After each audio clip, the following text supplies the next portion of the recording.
Sud Radio Regard de Femme, Michel Vianès. Bonjour Michel. Bonjour Florence. Alors, cet été continue votre série d'hommages au féminin. Ce matin, vous nous parlez d'une certaine Rosalind Franklin. On la connaît peu et pourtant c'est elle qui a découvert la structure de l'ADN, mais elle a été en même temps aussi évincée de l'attribution du prix Nobel par des collègues, ce qui illustre parfaitement ce qu'on appelle l'effet Mathilda. Est-ce que vous pouvez quand même nous rappeler ce qu'est l'effet Mathilda, Michel, pour commencer ? Oui, tout à fait. Alors, Margaret Rossiter, qui était une historienne et sociologue des sciences américaine, a constaté justement que les femmes scientifiques américaines ont toujours existé, mais qu'elles ont été oubliées. Elle parlait même d'effacer, et elle avait comme symbole une gomme pour montrer que c'était effacé. Ah oui. En 1993, elle va théoriser ce phénomène donc de minimisation du travail des femmes scientifiques au profit de leurs collègues masculins, et elle a baptisé l'effet Mathilda en l'honneur d'une féministe qui s'appelait justement Mathilda Jocelyn Gage et qui avait déjà subi et souligné au XIXe siècle cette appropriation par les hommes du travail intellectuel des femmes. Et c'est pour ça qu'elle a trouvé ce terme d'effet Mathilda qui est maintenant repris. C'est vrai.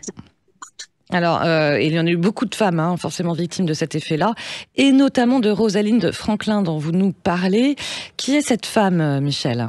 Alors, peu connue elle aussi, c'est pour ça que pendant cet été, je voudrais parler de femmes peu connues. Oui, ou qu'on a oubliées. Extrêmement importantes, à carrément oubliées, effacées, pour reprendre l'expression de Margaret Rossiter. Donc, Rosalind Franklin, elle est née en 1920 à Londres, dans une famille de la grande bourgeoisie juive anglaise. Elle est passionnée par les mathématiques et les sciences, et elle entre à l'université de Cambridge en 1938, donc ce qui était une des rares universités qui acceptait des filles. Elles sont 10%, mais elles ne peuvent pas participer dans les amphis aux côtés des garçons, ça c'est pas possible. Et même leurs diplômes, lorsqu'elles les acquièrent, eh bien ils ne sont pas remis officiellement avec tout le décorum des universités britanniques. Donc, quand même, elle poursuit ses études. Ouais. Et en 1945, elle réussit une thèse en chimie sur les microstructures du charbon. C'était très important à l'époque, puisque le charbon était à la base de toutes les énergies. Donc, ses travaux sont remarqués, mais en France, et elle est recrutée par le CNRS dans un laboratoire de cristallographie en 1947. Là, elle apprend toutes les techniques de diffraction par les rayons X, ce qui va lui permettre d'étudier justement la structure des différentes matières. Et ce qui est aussi très important, on va voir que c'est pas du tout la même chose au Royaume-Uni, elle est traitée d'égal à égal par ses collègues masculins et elle va découvrir justement le plaisir du travail d'équipe et elle connaît à ce moment-là à Paris une véritable notoriété. Alors bon, pour l'instant, jusqu'ici, tout va bien. Je sens qu'il va y avoir un mais quelque part, mais là, pour l'instant, ça va, quoi. Ça va. Mais justement, cette notoriété fait qu'en 1951, le King's College de Londres va lui proposer une bourse de recherche et elle retourne en Angleterre. Elle se lance là dans la poursuite de ses études, donc dans la recherche de la structure de l'ADN, en appliquant ces fameuses méthodes d'analyse qu'elle avait mis au point au CNRS pour obtenir donc ces fameux clichés de fibres biologiques. Ouais. Et c'est elle qui réalise, elle avait un assistant, en mai 52, ce fameux cliché où apparaît précisément la structure de l'ADN avec ces deux fibres, ces deux brins là en forme d'hélice.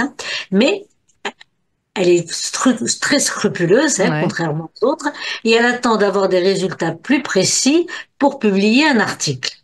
Par contre, son assistant va lui dérober le cliché, le montre à des chercheurs concurrents, et les trois, sans aucun scrupule, sans aucune vergogne, vont publier en 1953 un article où ils vont s'approprier la découverte de la structure de l'ADN, cette découverte qui va permettre justement d'analyser code génétique, base moléculaire de l'hérédité. Et tout ça à cause d'un assistant, c'est quand même incroyable. Oui, tout à fait. Ouais, c'est dingue. Alors, qu'est-ce qui se passe pour elle pour la suite ? Donc, elle a essayé de publier des contre-articles, mais ils n'ont pas été retenus.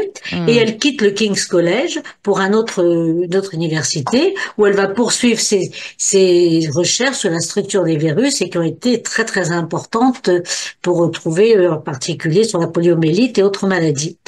Mais elle meurt prématurément parce que d'un cancer en 1958, avec sans doute dû au rayon X. Ouais, durant ses recherches, peut-être, elle a comme été beaucoup d'autres, a exposée. commencé par Marie Curie. Ouais, oui. Et donc, ce qui se passe, donc l'importance de sa découverte, c'est qu'en 1962, prix Nobel de médecine est accordé à ces trois usurpateurs, moi j'ai pas d'autre mot, pour la découverte de la structure de l'ADN, et elle n'est même pas, Rosaline n'est même pas mentionnée.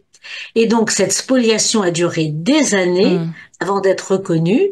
Son assistant a fini par reconnaître en 2003 seulement, donc vous voyez, près de 50 ans après, qu'elle était à l'origine donc de la découverte, et ce qui illustre parfaitement ce par quoi nous avons commencé cette chronique, le fameux effet Mathilda. Merci beaucoup Michel Vianès, et on vous retrouve le week-end prochain.